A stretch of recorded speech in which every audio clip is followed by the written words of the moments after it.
Okay. So once again, a great evening, great afternoon, and great morning, everyone. So saan man po kayo naroon sa labas ng bansang Pilipinas, sa Japan, sa Hong Kong, sa USA, Arab country, anywhere you are in the world, muli ay naway sumaatin pong lahat ang malaking biyaya, no? At siyempre malaking kagalakan at kapayapaan na nagmumula sa Panginoong Kristo. And again, ako po si Coach Ed Soren. Yan, na muling nagsasabi sa inyong a big God bless you and God bless you more and more in Jesus mighty name. At siyempre ngayong gabing ito, kayo po'y patuloy kong inaanyayahan na ako po'y samahan po ninyo. Yan, siyempre sa awiting na nais ko pong ibahagi sa inyo.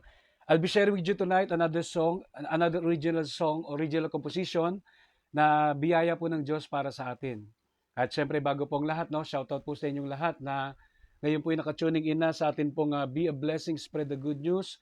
So huwag niyo pong kakalimutan, no, na inyo pong i-like, ayan, ang atin pong Facebook page, and that is all about Be a Blessing, Spread the Good News. At syempre ganun din po, no? Do not forget to subscribe sa akin pong YouTube channel. I-search nyo lamang po ang Ed Soriano YT, and then mag-appear na po dun yung ating pong poster na medyo magandang lalaki ng kaunti. Eddie Wow, Eddie Wow. Ayan. So sa lahat ng hindi pa po nakakapag-subscribe, please do subscribe, and ngayon pa lamang po in advance, super thanks sa inyo pong lahat. At syempre, shoutout muna tayo sa ating magkapatuloy kay Corazon, si Minyano, ayan, Magaso, so si Zolcho watching. So please do some comments kung saan po kayong lugar na naroon para amin po kayong mabati. Ayan, atin pong masabi kung saan po kayong lugar. So napakarami na natin views, no? Ka-open lang natin. So praise and thank God. At dapat dyan, sabi nga ng isang coach, pinapalakpakan. Ayan. So nandyan na rin po yung ating super friends, no? Nandyan na po si Sister Nora Manzano. She is also watching from Taguig. At syempre, nandyan din po si Janet. Ayan, Agtina. So yan po yung ating kumare. She is also watching.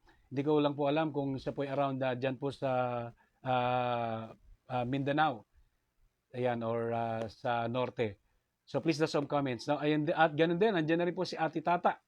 Yan, she is also watching from ano, outside the Philippines. Wow, may ganon.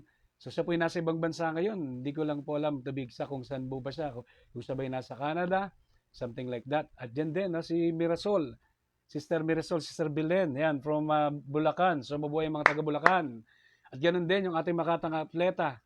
Yung isa sa atin pong talaga naman pong mahusay, no, na mangangaral ng salita ng Diyos, si Brother Lando Flores. So, good evening po, Sir Lando, Makatang Atleta. So, mabuhay po. Yan, ang mga mangaral ng salita ng Diyos. At siyempre, ganun din, Sister Emmy Rodriguez. No, yan po yung nasa probinsya ngayon. At si Louis Sequia. Tama ba ang aking pronunciation? Or Sequa? Or something like that. Ayan. So, ayan, Sister Beth, no? Nag-appear na rin po. Nandiyan na rin po. Nakasin na rin po. So, Sister Beth, she's also watching from Bulacan. Diyan po sa bandang Marilao. At siyempre si Sister Imelda Carino Saluna. Yan, ang atin pong isang talaga namang maurag na yan, isa sa ating anak aki ni Elsaday diyan sa Bicol, pero siya po ngayon ay nasa Taguig. So Manay, ayan. Marahay na banggi sa Indogabus. Yan. So bago pong lahat sa ating pagpapatuloy, so again, no, huwag niyo pong kalimutang i-subscribe ang aking pong YouTube channel. I-search niyo lamang po ang Ed Soriano YT. At ganoon din po ang ating pong Facebook page. It is all about Be a Blessing, Spread the Good News. So yan po natin na tayo po yung maging biyaya at pagpapala sa maraming buhay. At yan po yung mangyayari sa pamamagitan po ng paghahayag natin. Pagbabahagi ng mabuting balita. So nag-appear doon yung words na slow connection. Pero si Elsa daw magpapabilis niyan. So again, another song na gusto ko pong ibahagi sa inyo. At ang pamagat for or titled ng kantang ito is all about, it was entitled, I Can Do All Things Through You. So, talaga namang, no? Very interesting. At syempre, para mas lalong maging interesting po yung awiting yan, sabi nga po dito sa 2 Corinthians, and I quote, 2 Corinthians chapter 4, verse 8 and 9. Sabi sa NIV, sa New International Version, atin pong matamang tungayan, bago suwikang sariling atin, as I read, it says like this, we are hard fresh on every side, but not crushed. Perplexed, but not in despair. persecuted but not abandoned, struck down but not destroyed. At sa wikang sariling atin, sa Magandang Balita, Biblia, ang salita ng Diyos, sabi sa ASND, ang salita ng Diyos, sa aming pangangaral, ginigipit kami sa lahat ng paraan. Pero hindi kami nalulupig. Kung minsan kami ay naguguluhan, pero hindi kami nawawalan ng pag-asa. Maraming umuusig sa amin, ngunit hindi kami pinababayaan ng Diyos. Kung minsan sinasaktan kami, ngunit hindi tuluyang napapatay. Ayan. So, another term, hindi tuluyang nawawasak. So, yan po yung mga salita ng Diyos taken from 2 Corinthians chapter 4, verse 8 and 9 na related po sa atin pong awitin ngayong gabi. So, bagamat ang, kung titignan natin, no, sa salita ng Diyos nating tinungayan, ang binanggit doon ay mangangaral. Pero generally speaking, bagamat specific na binabanggit doon, mangangaral, no? Sa aming mga mangangaral, dumaraan ng kagipitan, sabi doon, no? Okay, no? Ginigipit, something like that, sa iba't ibang paraan, pero hindi nalulupig. Minsan ay naguguluhan. So, sa buhay natin ganun, no? There is a distraction, kumbaga, no? We are pressed on every side, pero salamat sa Diyos, tayo po ay nakakapanatili. Bagamat ang ginamit dito, na pinapatungkulan nito ay mangangaral, katulad po ng ibang lingkod, pero kung titignan natin generally speaking, lahat naman tayo po ay dumadaan sa iba't ibang hamon ng buhay, sa iba't ibang kagipitan, di ba? Minsan, kaguluhan sa buhay, something like that.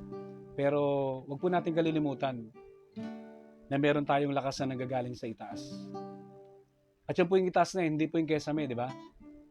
Meron tayong lakas na nanggagaling sa itaas, ibig sabihin sa Diyos nating Amang sumasalangit. Kaya patuloy lamang po tayong manalig sa Kanya at magtiwala sapagkat siya hindi magpapabaya. And again, kung kayo po napagpala sa pamagitan ng mga salita ng Diyos na inyong napakinggan at sa pamagitan ng awiting ito, feel free to share it, mga kapatid. And I do believe na ang Diyos po ang patuloy na magpapala sa atin. Huwag natin kakalimutan that we can do all things through Christ who strengthens us. We are fresh, no? We are perplexed, but do not forget that God is with us. That we can do all things through Christ who strengthens us. Kaya atin pong matamang pakinggan ang awitin ito. I can do all things through Christ who strengthens me. Here you go! Say yeah, yeah, yeah, yeah. Jesus, yes. Yeah, yeah, yeah, yeah. You're pressed on every side, but not crushed, perplexed, but not in despair. Yes, we are persecuted, but not abandoned. Struck down, but not destroyed. Yes, we go. Thank you, Jesus. We are pressed on every side, but not crushed, perplexed, but not in despair. Persecuted, but not abandoned. Yeah, yeah. Struck down, but not destroyed. Amen. Thank you, Lord. Once again, here we go. We are fresh on every side, but not crushed, perplexed, but not in despair.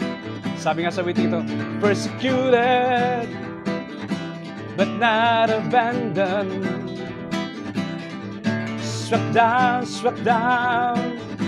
but not destroyed. Alam niyo bakit? Sabi mo, so we can do all things through you. Yes, I can do all things through you. I can do all things through you. Strengthens me.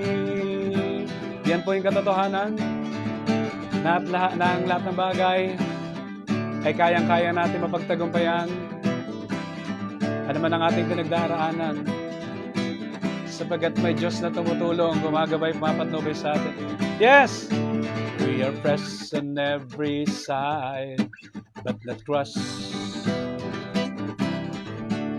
perplexed, but not in despair.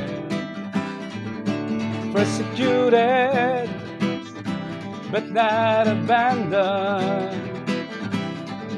Struck down, but not destroyed. You know why? 'Cause I can do all things through you. I can do all things through you. I can do all things through you. Strengthens me. 'Cause I can do all things through you. 'Cause I can do all things through you. Yeah. 'Cause I can do all things through you. Strengthens me. 'Cause I can do all things through you. 'Cause I can do all things through you. 'Cause I can do all things through you. Strengthens me. 'Cause I can do all things through you. 'Cause I can do all things through you. 'Cause I can do all things through you. Strengthens me. Minsan pa? Yes! Here we go! We are pressed on every side, but not crushed. Perplexed, but not abandoned. Yeah, yeah. Struck down, but not destroyed.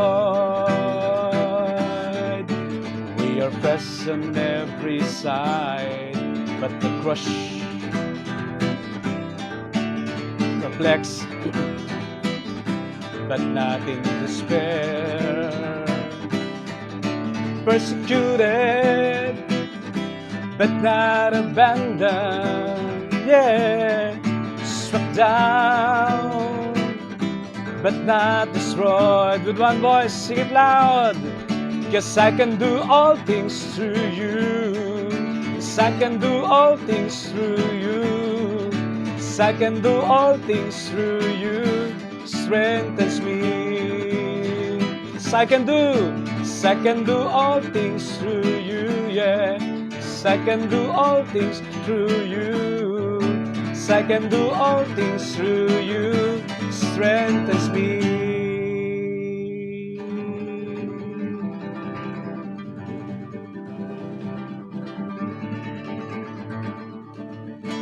Strengthens me.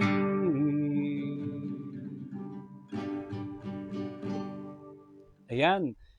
So again, super thanks po sa inyo pong lahat, no, for tuning in, for watching this video through Facebook Live. At syempre, shoutout din kay Sister Mary Ann de Matara. Yan. So she's also on show. She's also watching. Yan, medyo nabuburol ka na, Coach Ed. Ayan. She's also watching from Nabotas. Kaya mabuhay mga taga Nabotas. Yan. So sa inyo pong lahat, salamat po for tuning in, guys. And again, no, I do hope na tayo po ay napagpala sa pamagitan po ng mga salita ng Diyos at ng awitin na ibinahagi ko po sa inyo. One of my newly compositions. So tuloy lamang po tayo sa naman pong ipinagkaloob sa atin ng Diyos. At ako'y naniniwala that every one of us has a potential. No, we are created by God for a very special purpose. Kaya, no, unleash your potentials and be a blessing for others. Katulad po ng ating pong program, no? Katulad po ng ating pong Facebook page. Be a blessing, spread the good news. So, tayo po maging biyaya.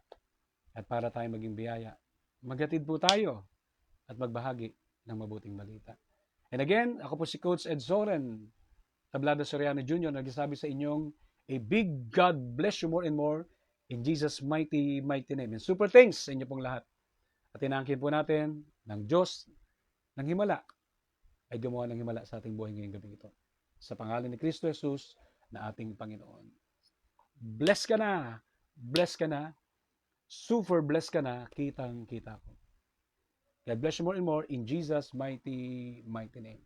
At ang lahat ay magsabi ng malakas at malaking Amen and Amen.